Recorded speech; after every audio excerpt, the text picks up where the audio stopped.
Okay. Good afternoon, sir. So you're very welcome to the program for today.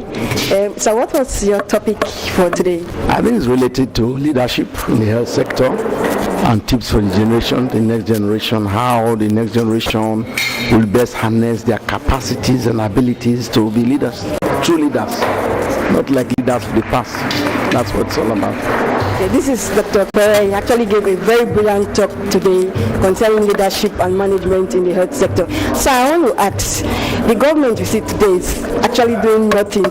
So we see that they're trying to do something, but in true terms, we've not been able to see some major evidence of what we've been doing in Nigeria as a whole. So what advice do you really think that the Nigerian government should do concerning the health sector in Nigeria? Well, I think that we all grumble, but actually the government has done quite well for the health sector in Nigeria. A lot of people don't know that.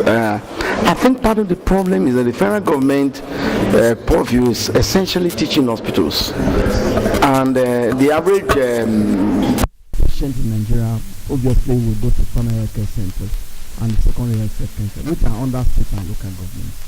So when you talk of federal government as a government, I think we can honestly say, without fear of really being criticized, they've done quite well for the teaching hospitals. I mean, those teaching hospitals regarded as mere prescribing centers, they are not. Virtually all the teaching hospitals today are virtually quite modern, with the environment project and all the advantages that came with it. So the teaching hospitals have improved remarkably, and they are still improving. But I think the real problem is to do with the federal, with the local councils, the primary care centers, and the general hospitals, which are not under the federal government, and they are under another 55 governments, different concepts, different horizons, different thinking, and that's where the real problem is. If I were to offer some suggestion, I would say that we should actually not make health look like something you divide into primary, secondary, and tertiary.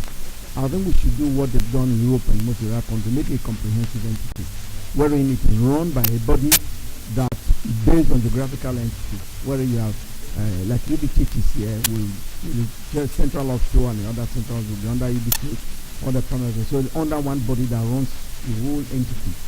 And so the local councils do not have the capacity to run primary care centers, and yet we are giving them the bedrock of our healthcare to an organization, to a body that cannot run it.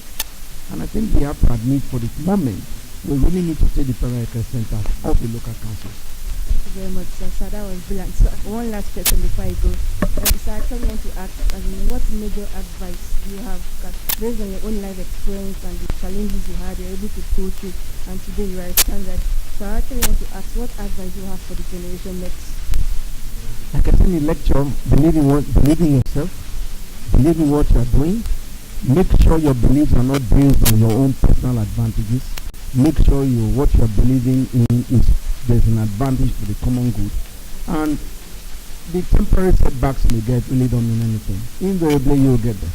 You have to believe in something and work towards it. Thank you very much, sir, for your time. Have a safe journey, sir. So that was Dr. Okpere. He was one of the speakers for today.